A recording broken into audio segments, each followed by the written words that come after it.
स्वागत है दोस्तों हमारे YouTube चैनल मार्क्सवाद और हिंदी साहित्य डॉक्टर शेख नज़ीर।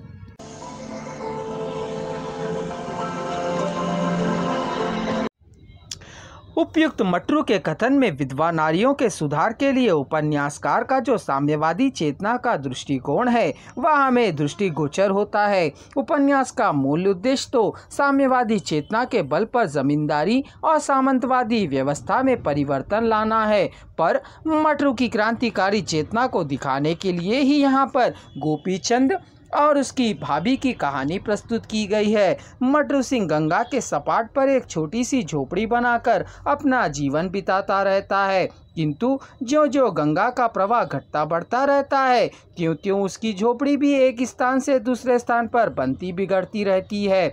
एक राजपूत पहलवान होने के नाते वहाँ के सब गरीब किसानों का सहारा बनकर वह वहाँ रहने लगा और बदले में सब लोगों का आदर प्राप्त करता है। जब उसका विवाह होता है तो उसके सामने जीविकोपार्जन की समस्या उत्पन्न होती है और वह गंगा के दियार की उस कुंवारी मिट्टी पर खेती करना शुरू कर देता है। बात यह है कि उस मिट्टी पर किसी ज़मींदार का हक नहीं था और उसको लगान भी देना नहीं पड़ता था। जिस प्रकार गंगा की छाती पर भी भेड़ खींचना और उसे किसी की वैयक्तिक संपत्ति के रूप में बांटना संभव नहीं है। मटरू गंगा की उस मिट्टी पर खेती करने में सफल होता है तो अन्य किसान लोग भी उसी मिट्टी पर खेती कर लेने के लिए ललचाते हैं, क्योंकि ऐसा करने से वे ज़मींदारों और उनके लगान से मुक्त हो सकते हैं। किंतु उनमें उतनी हिम्मत नहीं थी, पर मटरू सभी किसानों को ज़मीन पर खेती करने के लिए स्वागत करता है और समझाता है कि वे ज़मींदारों को सलामी और लगान ना दें। इसके साथ वह बतलाता है कि झाऊ और सरकैंड भी बिना किसी को कुछ दिए काट कर ले जाने पर हुक्म है।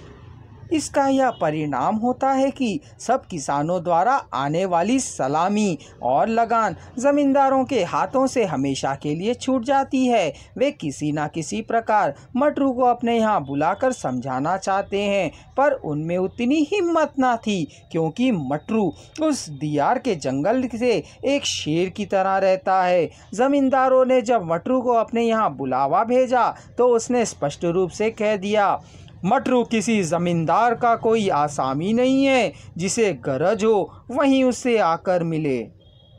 यह सुनकर सभी ज़मींदारों ने एक होकर एक कारिंदे को एक मटरू के पास भेजा, तथापि उनको कोई सफलता नहीं मिली। कारिंदे के यह कहने पर कि कानून कायदे के ही हथकंडे वे तुम्हें नचा मारेंगे, मटरू ने उसको साफ साफ सुना दिया, कानून कायदे की बात वे घर बैठे बघारा करें, मुझे कोई परवाह नहीं। मैं ज़मींदारों अगर इधर उधर आंख उठाई तो उनकी आंखें फोड़ दूंगा। लेकिन ज़मींदार लोग अक्सर ही अफसर की ताक पर बैठे रहे। पुलिस भी मटरू को पकड़कर खतरा मोल लेने को तैयार नहीं थी, पर किसानों और ज़मींदारों के बीच संघर्ष की ज्वाला भीतर ही भीतर सुलगती थी। इसी बीच एक रात जब गंगा का पानी अधिक बढ़ जाने के कारण मटरू गांव में झोपड़ डालता है तो राजकीय अधिकारों और ज़मींदारी शोषक वर्ग के षड्यंत्र से पुलिस डाके के आरोप लगाकर उसे और उसके साथियों को 3 साल की सज़ा दिलवाती है। पर उनके षड्यंत्रों को देखकर किसान लोग डरते नहीं। मटरू की अनुपस्थिति में भी किसान वर्ग संगठित होकर संघर्ष करता है। मटरू का साला पूजन की हिम्मत यहाँ तक बढ़ जाती है कि ज़मींदारों ने वहाँ पर जो फसल बोई थी उसके संबंध में कहता है, एक दाना भी ज़मींदारों के घर पहुँच गया तो गंगा मैया की धारा में डूबकर जान दे दूंगा।